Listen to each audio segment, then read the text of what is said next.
Give me a second. Okay. I just did this whole thing, and then I looked on the side and I realized I had only taken a picture. It wasn't in video mode.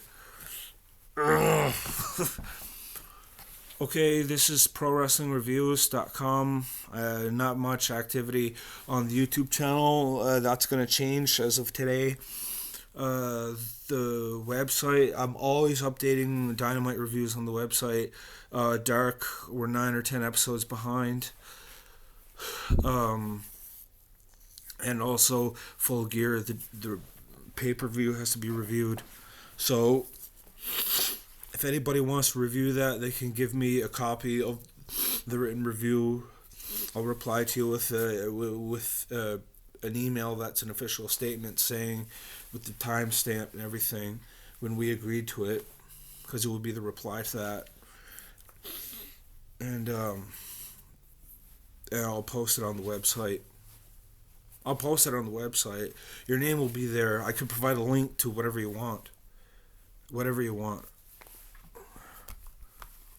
could provide a video and I'll put it on ProWrestlingReviews.com, the YouTube channel.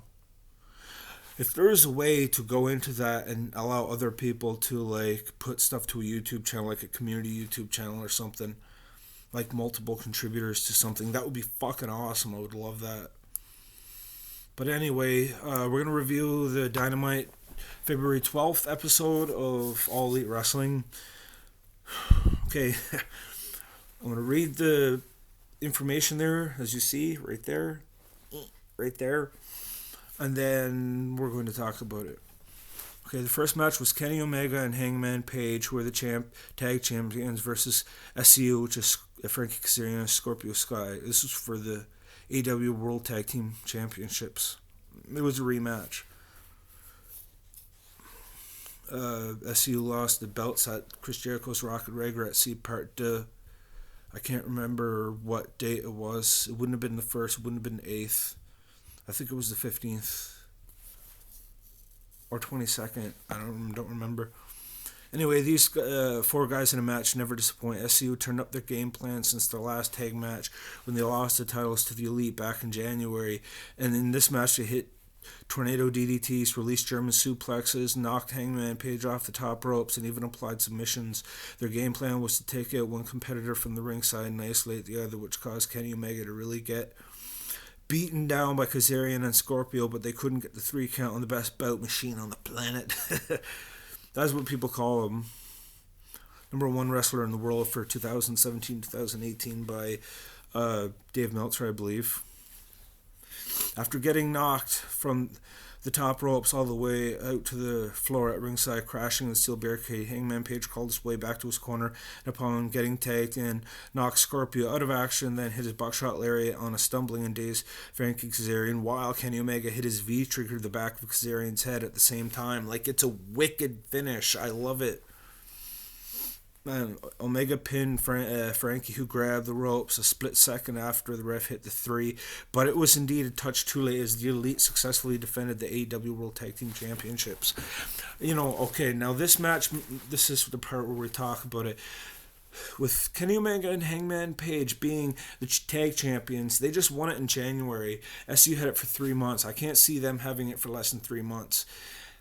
And it would be so close to the Double or Nothing pay-per-view that they would have to have that happen at the pay-per-view.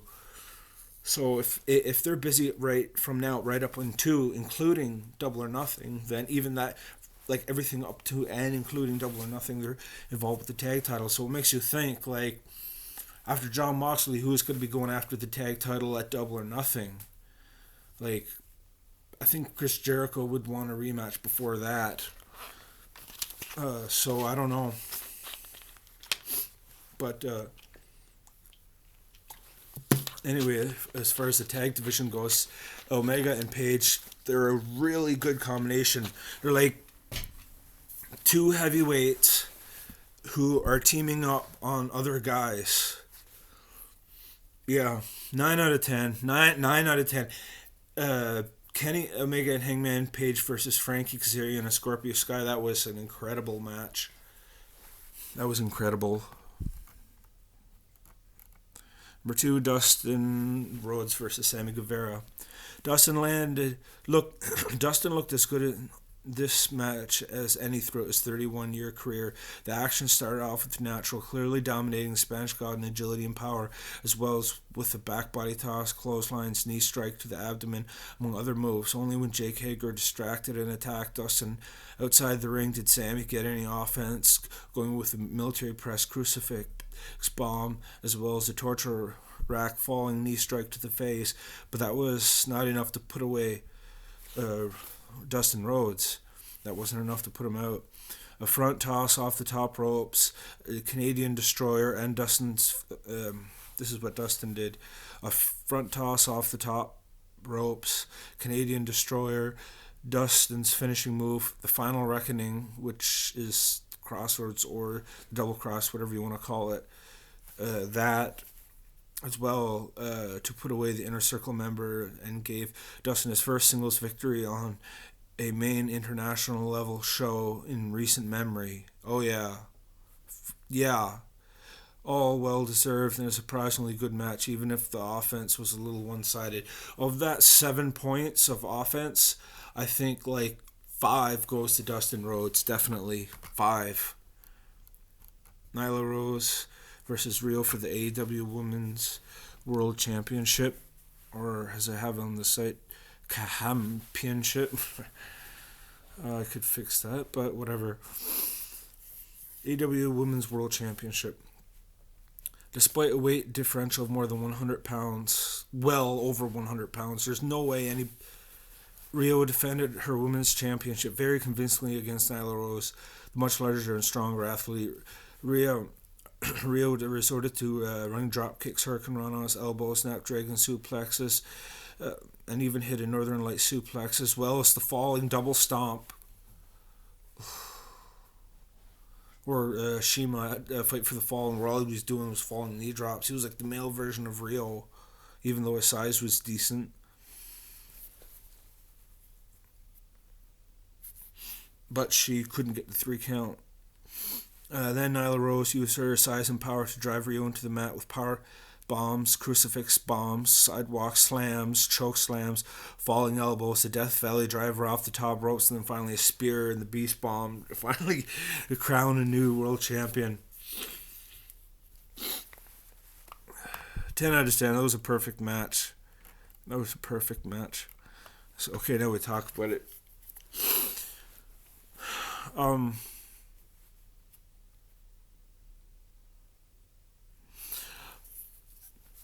You have to comment on it because it is so acknowledged.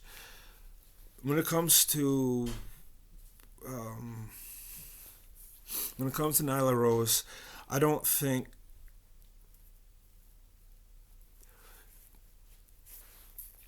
know. I just don't feel like it's as believable.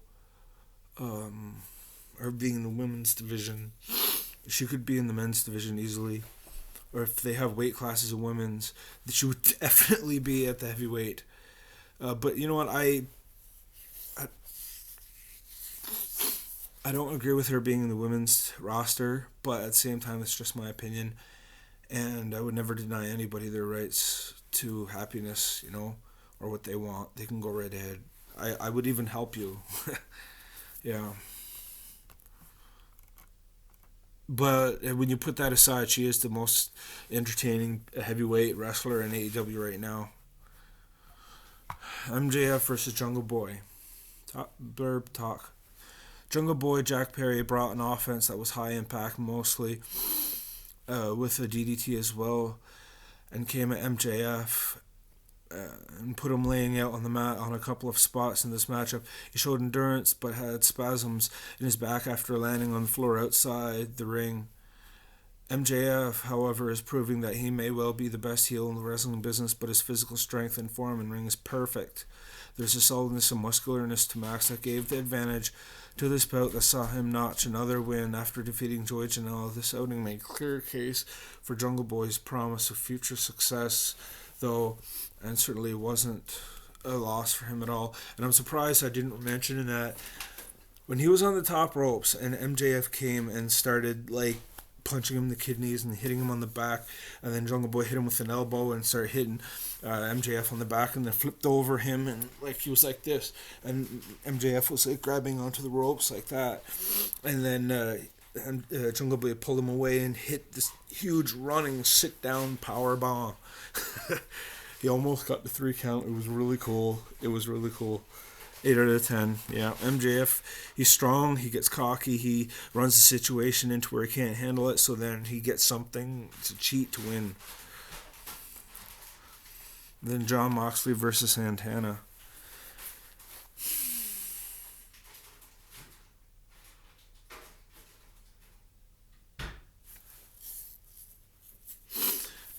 Yeah, there's nothing much to say about MJF versus Jungle Boy. It was a great match. It was a really great match. MJF is a real heel. Yeah, it was good. Perfect. I think MJF is going to be the one to get a title shot at Double or Nothing, in my opinion. I can see MJF having a feud with Jericho much more than I can see him having a feud with Moxley.